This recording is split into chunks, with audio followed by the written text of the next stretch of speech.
Olá pessoal, tudo bem? Eu sou o Rafael e hoje eu vim falar um pouquinho sobre Estação Carandiru, esse livro maravilhoso de Drauzio Varela. Um pequeno disclaimer: Estação Carandiru faz parte do que a gente poderia chamar de trilogia do presídio do Drauzio. Então ele escreve esse livro aqui em meados dos anos 90 e aí ele vai ali nos anos 2000 escrever o Carcereiros e mais pra frente ainda, no final dos anos 2000, em 2017, ele vai escrever o Prisioneiras. Então a gente tem essa trilogia que vai falar da visão dos presos, homens no presídio do Carandiru, né, casa de detenção de São Paulo. A gente vai falar um pouco sobre os carcereiros, que são as pessoas que trabalham nesse serviço penitenciário que o Drauzio conviveu, e a gente vai falar do presídio feminino no final dessa trilogia. Eu comecei a trilogia pelo Prisioneiras, que eu já li, e agora eu peguei o Estação Carandiru, e é um livro magnífico. Então, esse é o parênteses sobre o livro. O Drauzio começou a escrever esse livro não com o objetivo de criar uma trilogia, que fique bem claro. Ele escreveu esse livro para contar das experiências dele trabalhando voluntariamente no presídio, né, Casa de Detenção de São Paulo, presídio do Carandiru.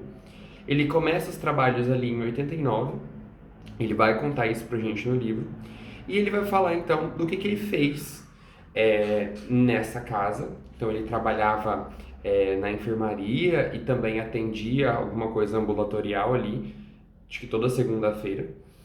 E além disso, ele fazia ações educativas, fazia umas pesquisas junto com a Universidade Paulista, a Unip, que ele vai relatando aqui ao longo desse livro. Estação Carandiru foi um livro muito aclamado, ganhou o prêmio Jabuti na época, e é um livro que tem um caráter muito distinto. O Drauzio é um leitor ávido, se você acompanha ele aqui no YouTube, você consegue ver ele falando sobre livros para ler, que ele lê muito Machado de Assis. E aqui a gente tem essa influência, principalmente da forma contumaz com que ele faz críticas e comentários à sociedade e às pessoas. O Estação Carandiru não é um livro que vai defender um lado específico. Pelo contrário, ele vai expor tudo que o Drauzio viu ao longo desses anos. Então, disclaimers feitos, vamos ao que o livro vai contar pra gente. Então, basicamente, o Drauzio vai entrar ali em 89 e ele entra nessa vida de trabalhar voluntariamente nos presídios, principalmente por uma curiosidade que ele tinha na infância de assistir filmes de cadeia. Ele vai comentar isso brevemente e vai começar a introduzir histórias que ele viveu, então, no Carandiru. Ele vai contar pra gente da geografia desse presídio, que era uma casa de detenção que tinha cerca de 7, 8 mil presos, divididos em pavilhões. Então ele vai contar pra gente da geografia. Parece, sabe, aqueles chalés do Olimpo? São vários prédios imensos que possuíam mais de 1.000 moradores, mais de 1.000 pessoas privadas de liberdade à época. E a gente está falando aqui de um período do Brasil nos anos 90, então a gente tem um retrato histórico de como que funcionava a casa nessa época. Ele vai contar pra gente então de questões administrativas, como que isso funcionava. Uma coisa que a gente não sabe a princípio é como que funciona um presídio. Então ele vai explicar pra gente que cada andar tinha uma função, como que funcionavam as portas, as trancas, que horas que destrancava, que horas que trancava. Ele vai contar pra gente que muitas funções do presídio são feitas pelos próprios presos. Então você tem, vamos dizer assim, uma autorregulação muito bem centrada. Então, a época, desde a alimentação, cozinha, a distribuição das marmitas, ah, a limpeza do presídio, quem ficava em cada xadrez, em cada cela, e as coisas mais variadas possíveis. A parte de construção civil, é, eles elaboravam torneios esportivos juntos. Então, é um livro que vai trazendo aspectos do presídio que a gente não imagina, que não faz parte, do imaginário popular. Então, ele vai materializando pra gente isso. De uma forma muito bem feita. É, como que é a estruturação desse livro? Então a gente vai ter vários capítulos muito curtos que vão contar pra gente ou sobre uma característica muito pontual do presídio, então, por exemplo, a faxina, como funcionava. Ou ele vai contar a história de algum preso, e aqui ele toma cuidado de mudar o nome dos presos, mudar idade, mudar tudo, mas ele vai contar, por exemplo, sempre que ele introduz um preso, ele vai falar de por que ele foi preso. Então, ele encontrou um amigo que fez alguma coisa para um outro amigo e aí ele foi lá e matou essa pessoa e por isso que ele está preso, e aí ele vai contar um caso de como que esse cara interagiu com ele. É, Drauzio, ele permaneceu por muitos anos na casa de detenção Carandiru. Inclusive, ele estava lá no dia do massacre. Então, ele foi uma pessoa que foi tendo muito respeito dos presos. E você consegue perceber isso claramente nas entrevistas. E ele deu respeito aos presos também, né? Ele estava lá só para ajudar. Então, essas pessoas elas faziam confissões para ele das coisas mais triviais às mais absurdas, e elas vão, esses depoimentos todos vão personalizando essas figuras que pra gente são tão planas. Ele vai tridimensionalizando essas pessoas que estão presas, esses homens presos. Vai contar pra gente da parte sexual mesmo do presídio, de como que essas pessoas se relacionavam entre si, das visitas íntimas, das brigas por mulher.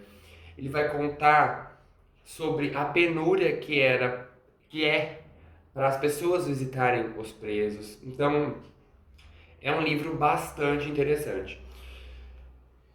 E ele sempre vai escrever isso de uma forma muito sucinta. Então, aqui ele vai, por exemplo, explicar os fins de semana. Ele vai contar pra gente o que acontece nos fins de semana, sempre trazendo um ou muitos exemplos que ele conversou, conheceu, e vai destrinchando isso, e a gente vai tendo uma ideia clara do presídio.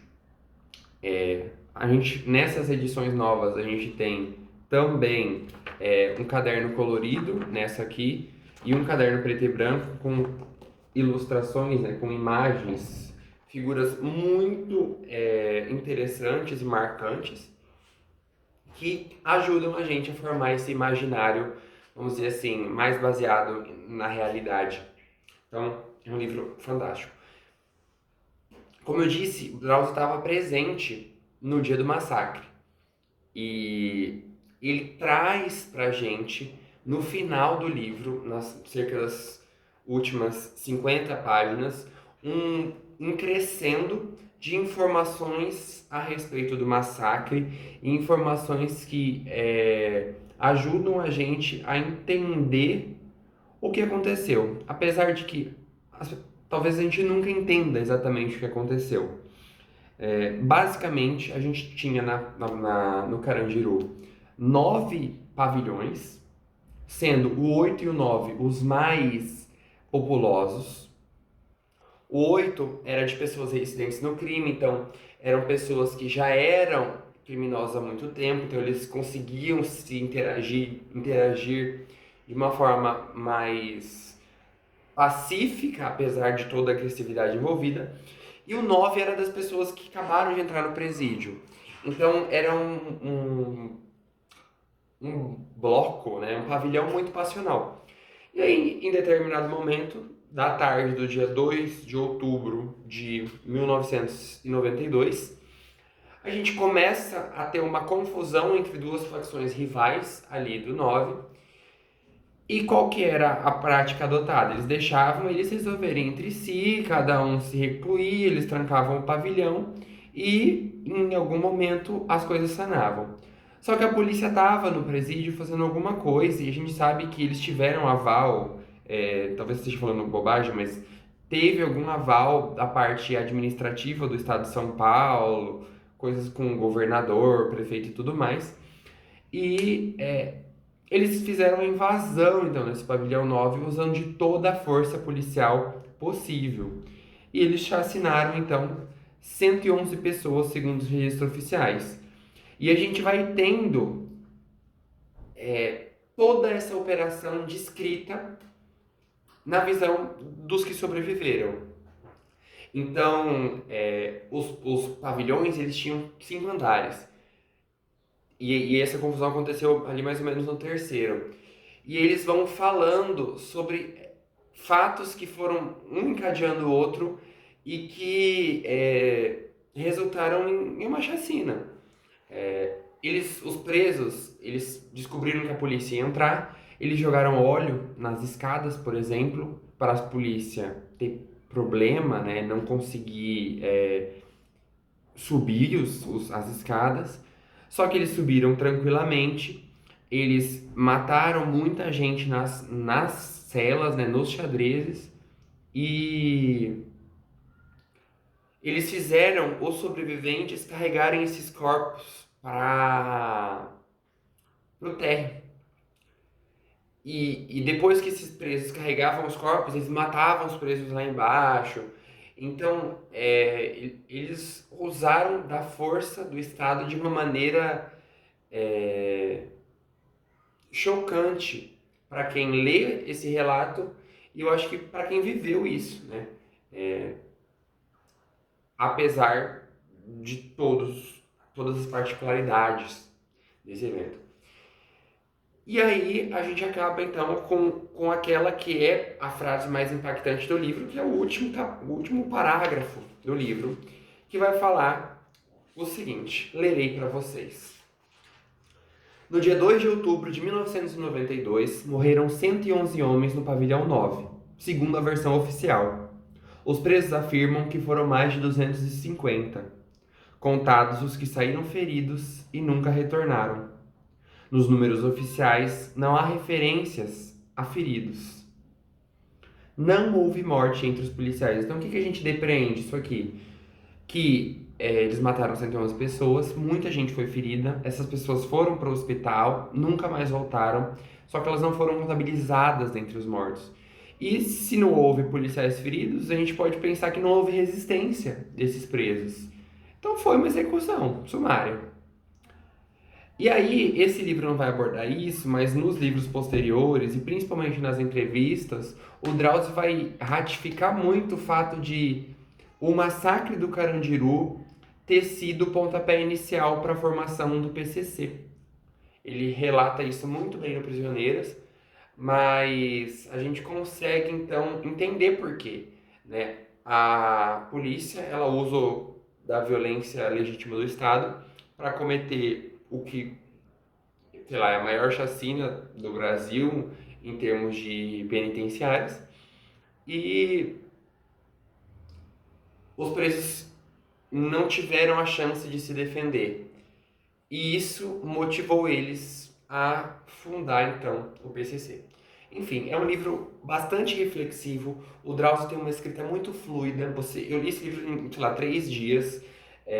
Adoro. Eu já li o Correr do Drauzio também. Enfim, cada livro que eu leio dele eu fico mais feliz por ter essa possibilidade de ler e entender isso aqui. Então, fica a dica aí pra vocês. Tanto o Estação Carandiru como Prisioneiras. Pretendo ler o Carcereiros, mas ainda vou procurar em sebos porque, enfim, não quero eu quero ter eles físicos, mas também não quero comprar direto da Companhia das Letras, porque não tenho dinheiro no momento. Mas é isso, pessoal. Se vocês gostaram do vídeo, deixem um like. Vale a pena a leitura e eu vejo vocês numa próxima. Tchau, tchau.